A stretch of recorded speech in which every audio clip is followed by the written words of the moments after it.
Hey beautiful people, how are you doing today? Welcome back to my channel.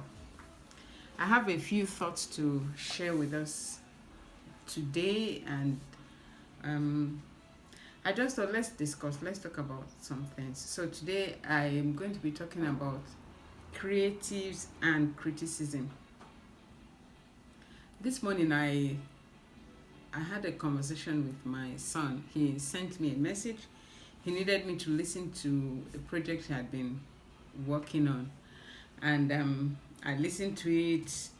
I mean, for me, it was fantastic. It was beautiful. I sent him my feedback using emojis, using all the, I mean, some really heavy superlatives. If you know me, I can be a very big encourager, and truly, I love his voice. I love the way he sings and everything. And then I realized that he wasn't looking for approval from mommy, as it were. He was looking for someone to actually listen to the project and give him proper feedback as to how it was coming across.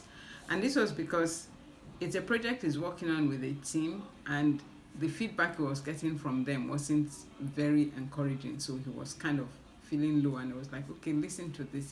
Is this good or is this not good? What do you think of it?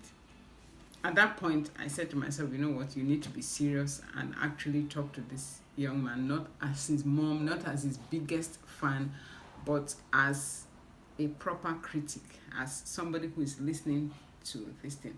I know that set me thinking, because what he was asking me essentially was, is this good enough for my audience? Does this represent my brand? Is this what I want to put out there? That's what he was asking me, okay? Now, what he had been getting was, oh no, this isn't good enough. And then what I gave him was, oh, this is super. So he needed he needed a balance. And then it set me thinking about how we creatives, how we react to criticism, how we react to feedback, and what we do with it, and what we actually need to do with feedback.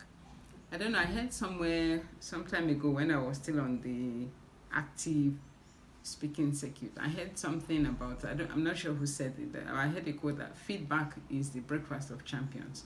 I don't know who said that, but you know, it is very, very true. Feedback is critical to a creative. And let me tell you why. A creative is somebody who essentially does his craft or her craft before an audience of one. Everything starts before an audience of one. You are your audience when you start. Whether you are a songwriter, you are a novelist, you are a non-fiction writer, you are an artist, a visual artist, you paint, you draw, you do any of those things, you sing, you dance. Your first audience, most of the time, if not all of the time, is you. You are your first audience. It starts in your head, you create it in your head, and then you bring it out, and you may or may not share it with people. So when you are doing something before an audience of one, by the time you bring it out and you expose it to other people, it's kind of like how do I describe it? It's kind of like coming out without clothes. Okay, you stand outside on the street without clothes, and you're asking yourself, oh, the crow in my, down there, is it showing? Is my, that kind of a thing. So it's not an easy thing to do, to put your work out there and to have people criticize it, which is why let me share a personal secret, which is why some of us, by some of us I mean me, have never really put out my work for awards, because I'm like, is this good enough? Is this not good enough? Maybe people I'm better than are winning awards, but I mean, is there something they're doing different that I am not doing?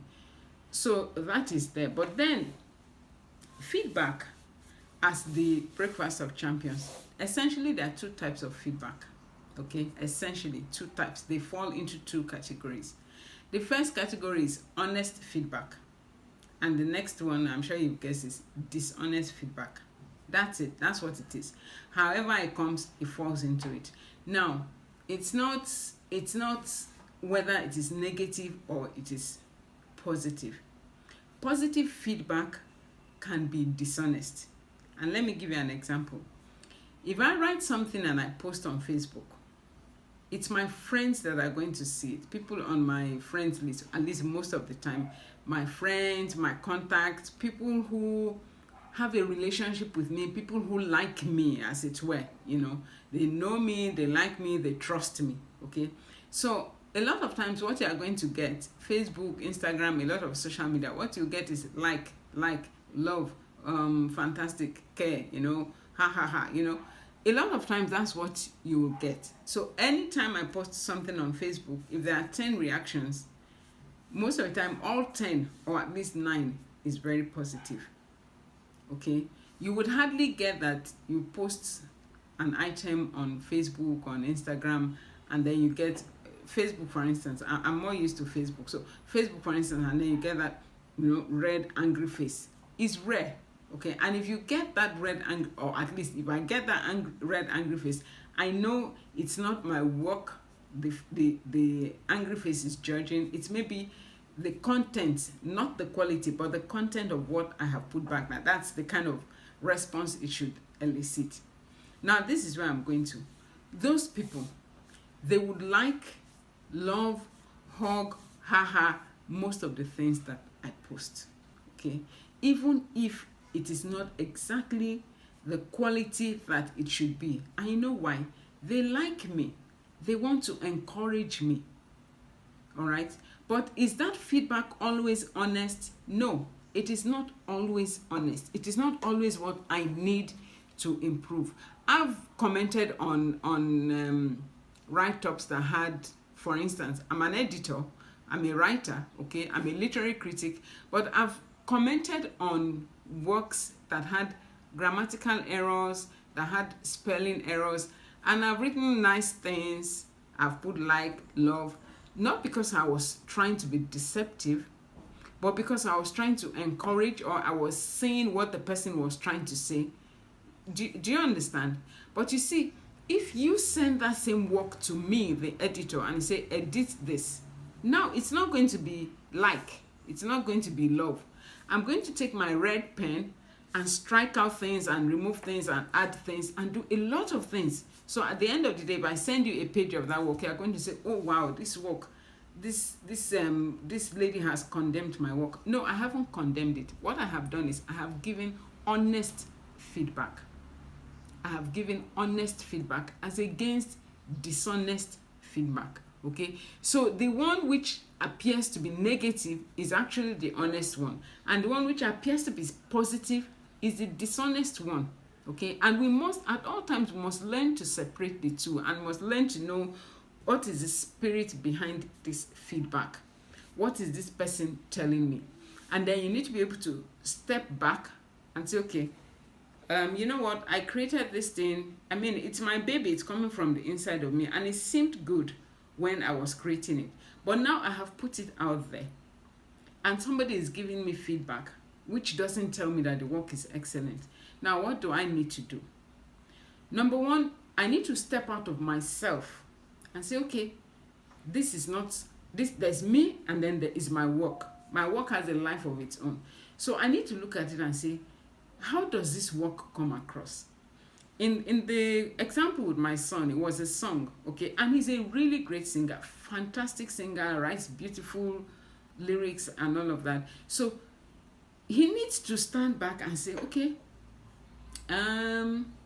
is this representative of my brand? How will my non-me audience feel about this? How will they receive it?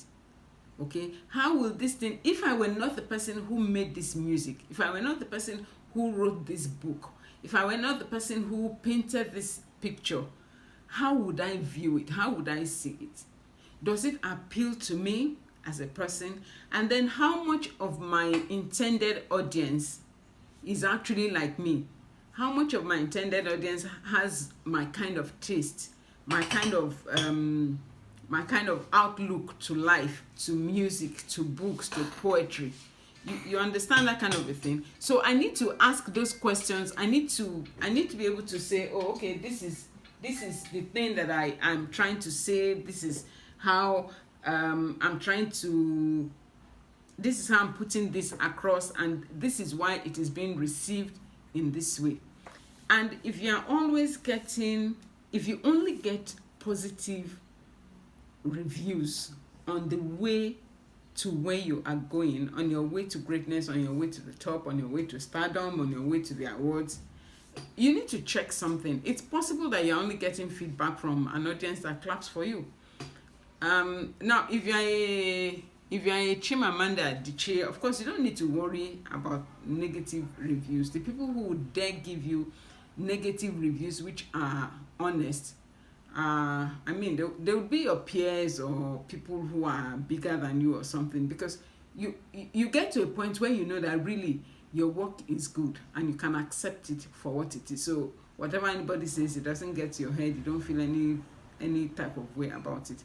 But until you get to that point, every time you see negative, in quotes, negative feedback from an honest audience, or from an audience that should be honest, not just one that is trying to tear you down, take that feedback, separate yourself from the work, okay, and say, okay, how do I use this as a tool, or as tools, to improve this work that I have done? Because that's what feedback is a tool, either to keep doing the same thing, or to improve on what you're doing, or to change, or to stop entirely. I wrote a book some years back, and about I think it was about 3 years ago, so I sent it to, at the beginning of 2019, I think. I sent it to a friend of mine to review, and this person looked at the work and sent it back to me with a horrible review. The person said, I would never buy a book like this. I was shocked, because you see, quite honestly, a lot of work had gone into it. I'd done it for a number of years, and I liked it. But even deep down within me, there were some things which were not quite right with that work, which I had chosen to ignore. But when this person gave me the feedback, and I knew they were being honest, they were not trying to hurt me, and said I would never buy this book. In fact, for like a month, I didn't even touch that work.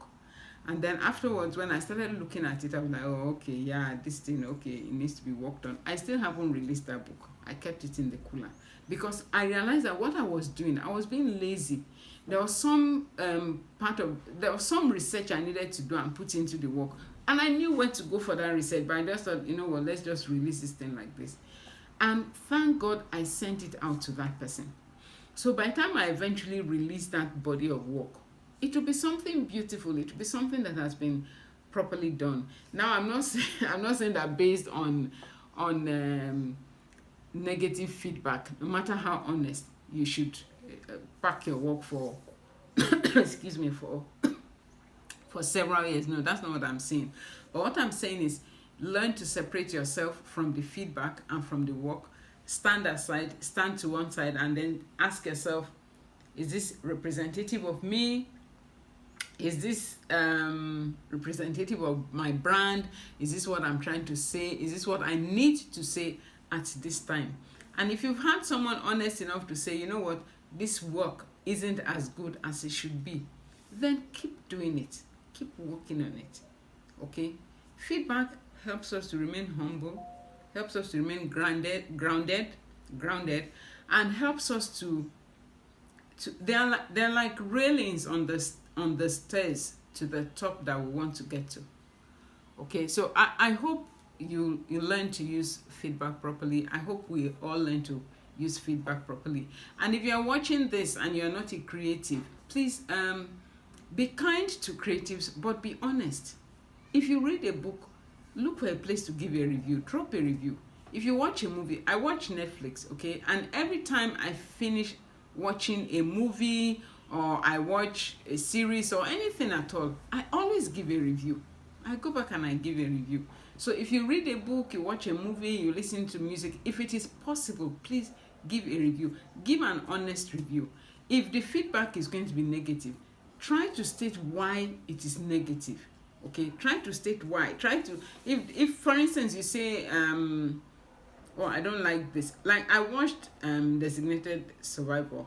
I love Kiefer Sutherland. I mean, all of his anything. I follow him on Instagram, on YouTube. I watch his cooking shows, his music, everything Kiefer Sutherland I watch. I mean, for me, Jack Bauer is a real person. But you see, now I watched Designated Survival. I loved it, followed it up. But towards the end, there were certain things in it that I didn't like. I'm like, why did you have to introduce this element? It doesn't add to the story. It just feels like you're trying to force a message into this story that shouldn't be there. And when I was giving a review, I gave the review accordingly. I said, look, okay, I love this, but this XYZ I didn't like. Okay, I'm not saying that my review will change anything, but I'm just trying to say that as much as possible, when you're dealing with a creative, try to give honest reviews. And if it's going to be negative, give the reason why that review is negative. So I hope I have helped you. Until we come back to talk about something that will help us. This is Elsie on One Book a Week. Bye.